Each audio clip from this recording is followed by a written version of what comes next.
Welcome back to the Dungeon Master's Corner. I think I've got time for Henry's hat trick. So Henry was the human rogue from my Princes of the Apocalypse campaign that gave me so much to work with. Too much, in fact, to the point where I had to choose just a few stories to tell.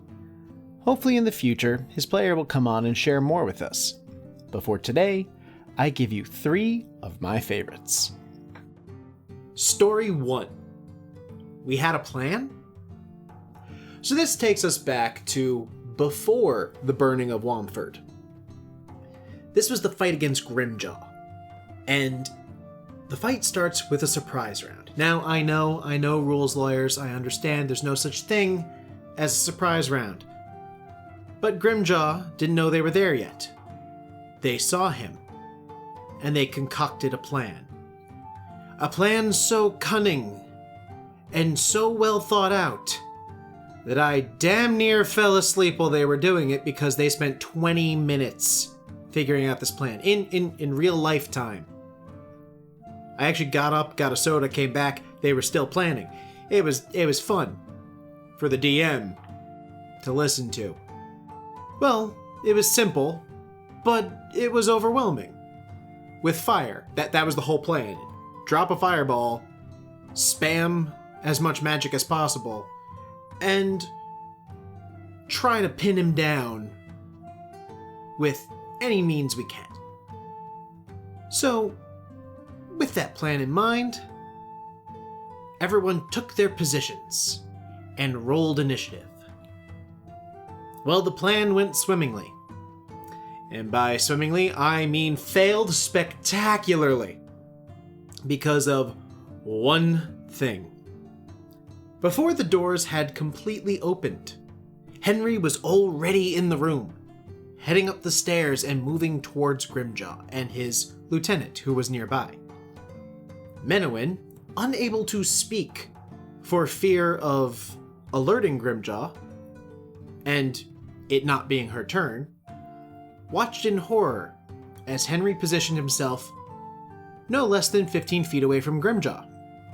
The rogue ability, cunning action, dash as a move, bonus action, really useful there. And watched as Henry unloaded with a burning hands. Are we seeing a pattern yet? So the burning hands gets released and doesn't do a lot to Grimjaw. So now, Henry, the spotlight on him, unable to move or hide, is staring down the barrel of a wereboar. Many cried out, "What happened to the plan?" Henry turns to her and asks, with a complete straight face, "We had a plan?" Thankfully, Menowin remembered that she was an evocation wizard and could sculpt. She had not used this ability yet. She had only just reached level 5, and sculpting wasn't really a huge thing yet for her. She used it to great effect later on. But I feel, for just that moment, she was tempted to not sculpt. And I mean, he's a rogue. He'd be fine, right? Story 2. How Henry lost his eye. So the party was infiltrating the Earth Cult, and the players found themselves in an abandoned dwarvish city lost to time, deep underground. They were trying to get in, and they found themselves in a zigzagging path that led down a dark hallway lined with arrow slits.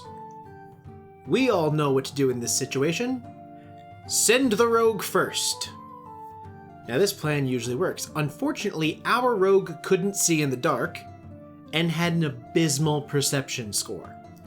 So as he slipped down the hallway, he saw nothing. Being an arcane trickster, he decided to message Thok saying that he hadn't found anything, and he wanted to know what to do next. He described what he could see via magic glowing dagger, and Thok jokingly replied to him, "I don't know. Why don't you stick your head through the arrow slit, see what's back there?" To be fair, Thok was correct. There was something back there. Unfortunately, Henry did not catch the joke. He did, in fact, put his face in the arrow slit, illuminated by the glowing dagger, and was the perfect target for the Kenku's crossbow bolt right to the face. Now, the Kenku had advantage for two reasons. One, he was hidden. Henry couldn't see him. And two, Henry basically was blinding himself by creating this perfect target of himself with a glowing dagger and an arrow slit. A monkey couldn't miss that shot. And the Kenku didn't either, because I rolled a natural 19 and a natural 20. The damage amount escapes me at the moment, but it was massive.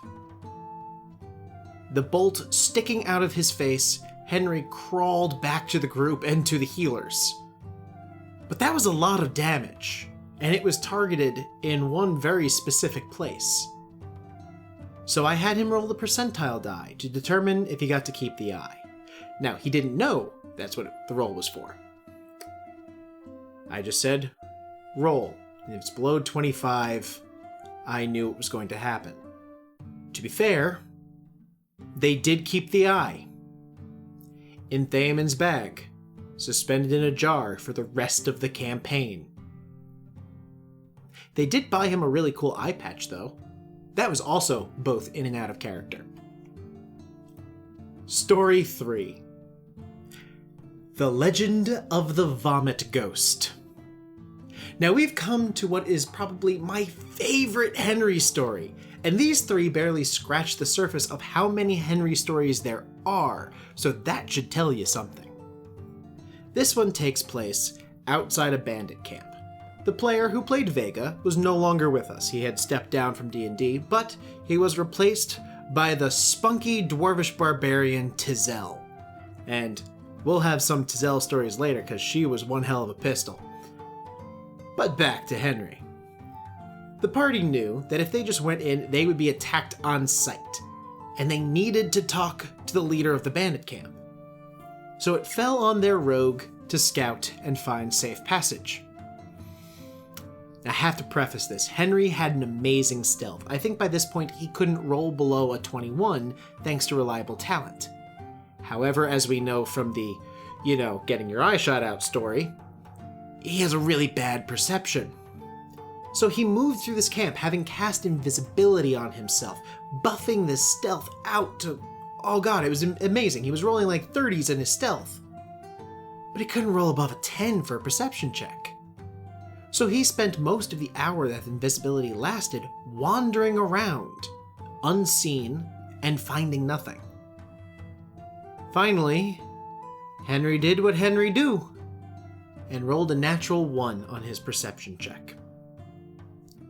He wandered into the latrine, and as he stepped inside, was bombarded by the scent of human waste.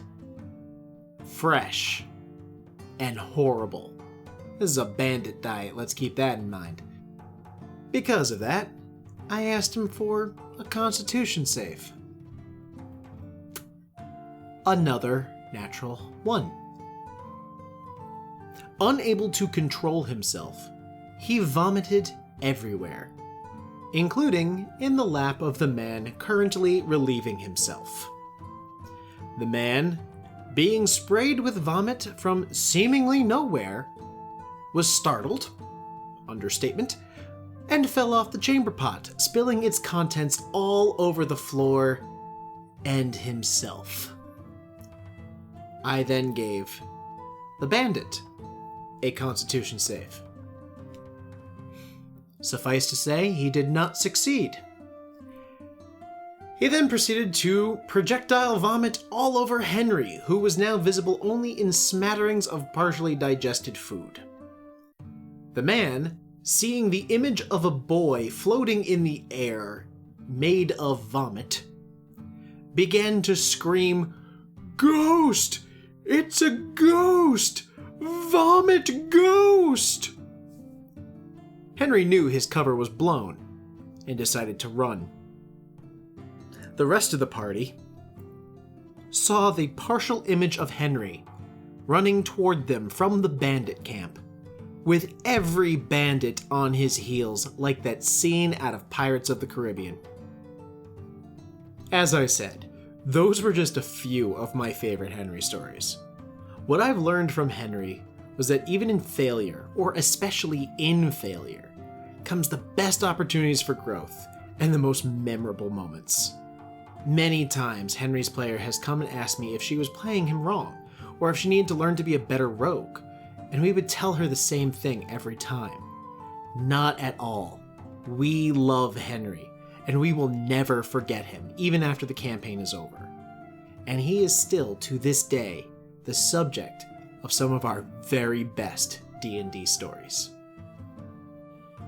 If you'd like to support us, please visit our Patreon at patreon.com/reliablychaotic and donate to the Henry I Replacement Fund.